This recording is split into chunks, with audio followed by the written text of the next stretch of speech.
So one of the really interesting things about Steiner is that it's almost as if in 1919 he was able to create a curriculum that resulted in a healthy brain. And that is, it amazes me every day. I'm a developmental psychologist by training, so I'm interested in child development. And one of the reasons that Waldorf education appealed to me was because it is a whole brained education. So let's talk about the foreign languages again, Russian and Spanish. Well, we chose Spanish because we felt like as Americans that we needed to adopt a bilingualism that was relevant to our neighbors. So with Mexico being a neighbor to Texas, that seems a reasonable choice for us. And as you know, the years have gone by, that's panned out to be a good decision. But why Russian? We don't have a lot of interaction, generally speaking, with the Russian culture, the Russian people. So the reason we chose Russian was because the alphabet is very different. So if you look at a Spanish alphabet, it looks very much like an English alphabet. But if you look at a Russian alphabet, it's almost like caricatures. It looks a little bit more like Greek than it does like an Arabic language. And that's important in learning, especially in prepubescent learning, because it engages a different side of the brain. And whenever you're working both sides of the brain together, you're building the fibers of the corpus callosum. And the corpus callosum is important because it's what allows the two hemispheres of the brain to communicate with one another. So by learning something that in Spanish you rely on the same side of your brain that you do when you learn English, but in Russian, especially when you learn to read and write it, you're really engaging a different side of your brain. You're really engaging in healthy brain development. And that's repeated over and over in the curriculum for the Waldorf education. Another place that's really evident is in handwork. So handwork is, even when I talk about it, it sounds so antiquated.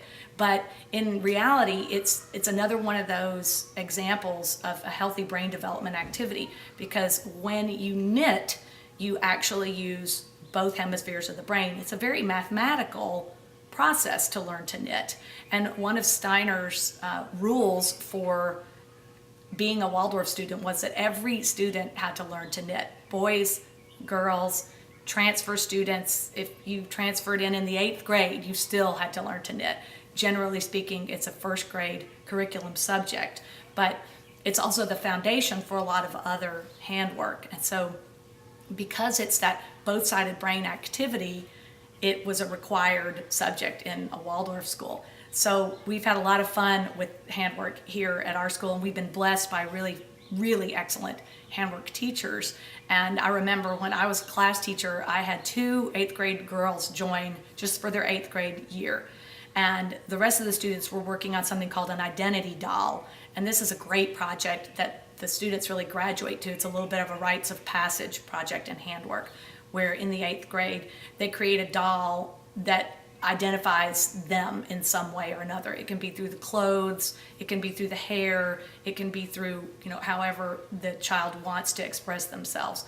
But it's a great project, and the rest of my students were struggling with the head. The head is the hardest part of the doll, because it can't look it's not just like a round head. It has to look more human, and so there's a lot of shaping. It's all done with natural wool, and then it's covered with a cotton skin, and then it's finally attached to the rest of the body of the doll. So most of them were struggling with their identity dolls. The 2 new girls came in, and they really wanted to work on their dolls, because developmentally it's where they are that this is an appropriate task for them. But they're made to knit. It's the Waldorf curriculum. They have to learn to knit in handwork before they can do anything else. And so you wouldn't believe how fast these girls learned to knit. They knitted scarves that were 10 feet long in 6 weeks so that they could start on their identity dolls. They were not going to miss out on the identity doll, but they still had to go through the knitting process. And it's important because the way that you hold the knitting needles is such that you're actually engaging both spheres of the brain. It's the same thing that happens when you play 2-handed piano. That is also a double-sided hemisphere activity. And so music is also part of the curriculum. Not so much piano. Here we start with breath instruments in first, second, and third, and then they move to the strings in fourth, and then finally to chorus and ensemble in the upper grades 5th through 8th.